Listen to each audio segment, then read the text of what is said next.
आज की मेरी यह वीडियो हमें कठिन परिस्थिति में गिरकर उठने की सीख देती है। यह हमें सिखाती है, चाहे सिचुएशन कैसी भी हो, हमें अपने आप को उठाना चाहिए और एक नए जोश के साथ आगे बढ़ना चाहिए। यह वीडियो एक ऐसे पक्षी के ऊपर है जो संघर्ष भरे जीवन को जीता है और बिल्कुल हार मारने के बाद फिर से अपनी ज़िंदगी को उभारता है और उठकर डट कर खड़ा होकर फिर से जीता है। दोस्तों, दुनिया में पक्षियों की 10,000 से भी ज़्यादा प्रजातियां पाई जाती है। सभी के 2 पंख, 2 पंजे और 1 गर्दन होती है। लेकिन इनमें से एक ऐसा पक्षी है जिसकी एक अलग ही पहचान है। वह आसमान का सीना चीरकर हजारों मीटर ऊपर 120 किलोमीटर प्रति घंटा की रफ्तार से उड़ता है, जो खुद के कई गुना अधिक वजन के शिकार को भी पंजों में दबोच कर उड़ जाता है। इसीलिए वह पक्षियों का राजा कहलाता है, जिसे हम बाज के नाम से जानते हैं। और एक बाज इतना ऊंचा मुकाम हासिल करता है अपनी ट्रेनिंग और पुनर्जन्म की वजह से। अगर आप भी इस दुनिया में एक मुकाम हासिल करना चाहते हैं तो एक बाज के बाज बनने का सफ़र आपको जानना बहुत ज़रूरी है, क्योंकि 25 से 30 की उम्र तक आने के बाद भी लोगों को रिस्क लेने से डर लगता है। लेकिन एक बाज के जीवन की शुरुआत ही रिस्क से होती है। जिस उम्र में बाकी पक्षियों के बच्चे सिर्फ चींची करना सीखते हैं, उस उम्र में एक मादा बाज अपने बच्चों को पंजों में दबोचकर हजारों मीटर आसमान की ऊंचाइयों में उड़ जाती है, उसे यह बताने के लिए कि तेरा जन्म आसमान का सीना चीरकर सबसे ऊपर उड़ने के लिए हुआ है। तेरा जन्म पक्षियों का बादशाह बनने के लिए हुआ है। जमीन से हजारों मीटर ऊपर ले जाकर मादा बाज अपने पंजों से उसे छोड़ देती है और यहीं से शुरू होती है उसकी हाई रिस्क ट्रेनिंग। वो चूजा जमीन की तरफ तेजी से गिरने लगता है। थोड़ा नीचे आता है तो उसके पंख खुलने लगते हैं। नीचे आते आते वो अपने पंख फड़फड़ाने लगता है, लेकिन वो अभी तक उड़ना नहीं सीखा। वो ज़मीन से कुछ ही ऊपर होता है। ऐसा लगता है कि कुछ ही सेकंड में उसका जीवन समाप्त हो जाएगा, लेकिन अचानक एक पंजा उसे अपनी गिरफ्त में लेता है और दोबारा आसमान में उड़ जाता है।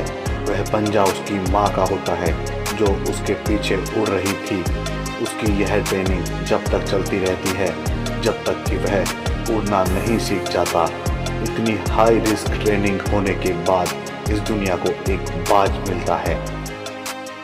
बारिश के दौरान बाकी पक्षी आश्रय की तलाश करते हैं। उसी बारिश में यह बाज आसमान का सीना चीरते हुए ऊपर निकल जाता है और बरसाती बादलों को भी चुनौतियां देकर वापस नीचे आ जाता है। दोस्तों, एक बाज की उम्र लगभग 70 साल की होती है, लेकिन जब वो 40 साल का होता है तब एक परेशानी उसकी जिंदगी में मौत बनकर आती है, जो आपकी परेशानियों की तुलना में बहुत बड़ी होती है। क्योंकि 40 साल की उम्र में बाज की चोंच इतनी मुड़ जाती है कि उसे शिकार को निगलने में बहुत परेशानी होती है। उसके पंख भारी हो जाते हैं, जो छाती से चिपकने लगते हैं, जिससे उड़ना बहुत मुश्किल हो जाता है।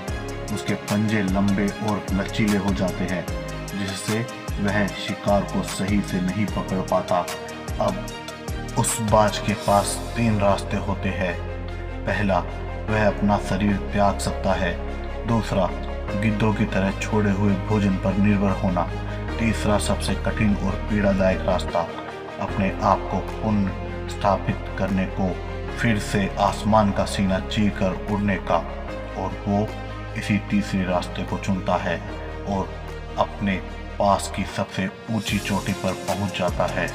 वहां पर अपना घोंसला बनाता है और फिर शुरू होता है परेशानियों को जड़ से उखाड़कर आसमान में उड़ने का सफर। वह अपनी चोंच को एक चट्टान पर मार मार कर तोड़ देता है और लहूलुहान हो जाता है और इंतजार करता है नई चोंच के आने का। उसके बाद अपनी नई चोंच से अपने पंखों को काट देता है और वह अपने एक एक पंख को अपने शरीर से अलग करता है और फिर इंतजार करता है नए पंख उग आने का। और इस प्रक्रिया में उसे समय लगता है पूरे 5 महीने का। इन 5 महीनों की कड़ी तपस्या के बाद से एक बाज का पुनर्जन्म होता है। वो फिर से तैयार हो जाता है आसमान का सीना चीरकर उड़ने के लिए। जो 3 रास्ते बाज के पास थे, वही 3 रास्ते आपके पास होते हैं। लेकिन कुछ लोग पहले रास्ते को चुनते हैं और परेशानियों के तले दबकर सुसाइड कर लेते हैं। ज़्यादातर लोग दूसरे रास्ते को चुनते हैं। वो परेशानियों को बोझ पड़ते ही अपने लक्ष्य को छोड़कर एक नॉर्मल लाइफ जीने लगते हैं। कुछ लोग वो भी होते हैं जो परेशानियों को लात मारकर अपनी मेहनत के दम पर बाज की तरह आसमान की बुलंदियों को छूते हैं। दोस्तों, बाज की यह ट्रेनिंग हमारे जीवन में बहुत बड़ी सीख देती है। अगर रिस्क लेना पड़े तो लो। अपने आप को अपने फील्ड में इतना ट्रेंड कर लो कि उस फील्ड में आपसे ऊपर उड़ने के बारे में सोचकर लोगों के पसीने छूट जाए। तभी आप अपने फील्ड के बादशाह कहलाओगे।